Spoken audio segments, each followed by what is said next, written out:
నన్ను కాదు, అదిగో ఆ పక్కింటి ఆమెని, అదిగో ఆమె ప్రార్థన పోయింది ఆమెని, ఏనాడు పోను, నాకు అవసరం లేదు. ఇది కాదండి. దేవుడు నీతో సూటిగా మాట్లాడుతున్నాడు.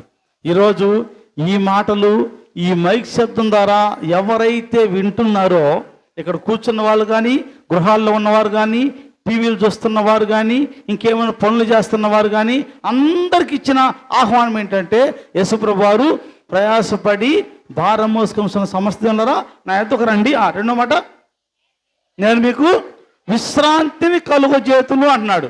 మీరు నా దగ్గరకు వస్తే నేనేం చేస్తాను? విశ్రాంతి కలుగు చేస్తాను. ఇదే విశ్రాంతి. పాప భారం మోస్తూ ఉన్నారే, ఆ భారాన్ని తీసివేసి విశ్రాంతిని ఇస్తాను రమ్మంటున్నాడు. ఇప్పుడు మేము రావంటే అర్థం ఏంటి? మేము పాప భారాన్ని మొయ్యాలి. నువ్వెవరయ్యా తీసేయడానికి? మేము పుట్టిందే మొయ్యడానికి కదా, పాపం మోసుకోవాలి కదా మేము అని అంటూ ఉన్నాము. ఎవరైతే దేవుని ఆహ్వానాన్ని తిరస్కరిస్తున్నారో వారి యొక్క అంతరార్థం ఏంటంటే, నేను భారాన్ని మొయ్యాలి, నేను ఇంకా నా పాప మూట నా పైన ఉండాలి, దాన్ని తీసేయడానికి నువ్వెవరయ్యా అని అంటున్నావు నువ్వు అనొక్కనే. చివరి రోజుల్లో ఇంకా అలాంటి మూర్ఖత్వపు మనస్తత్వంతో ఉండటానికి వీల్లేదండి. అంటే ఈరోజు మందిరానికి రావడానికి నీకు మహా నామూసిగా ఉందంటే, అంటే ఏంటి ఉద్దేశం? అహమా, నామూసా, లేకపోతే నేనేంటి మందిరానికి పోయేదనే అది దాని అహమే, దాన్ని కూడా అంటా. దాన్ని లెక్కలేంతనమా అంటే యేసు ప్రభువు నా కాడికి రావాలి తప్ప, నేను సంవత్సరానికి ఒకసారి స్టార్ కడతా రావాలా, నోరు మూసుకుని నా కాడికి సంవత్సరం ఒకసారి పండుగ చేస్తా, ఆయన రావాలా, లేకపోతే ఆయన సంగతి జరుగుతా అంటావా? నువ్వు రాకుండా ఆయన వచ్చేది అక్కడికి?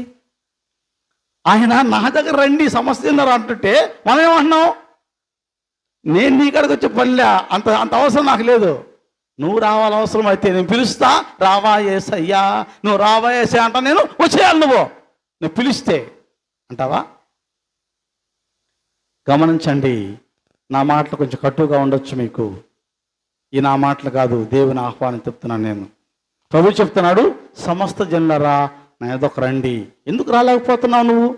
ఎందుకు రావడం లేదు నువ్వు? ఎందుకని?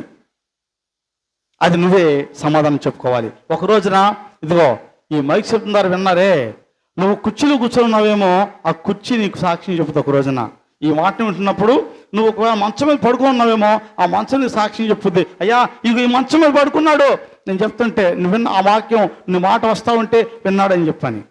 లేక నువ్వు ప్రయాణంలో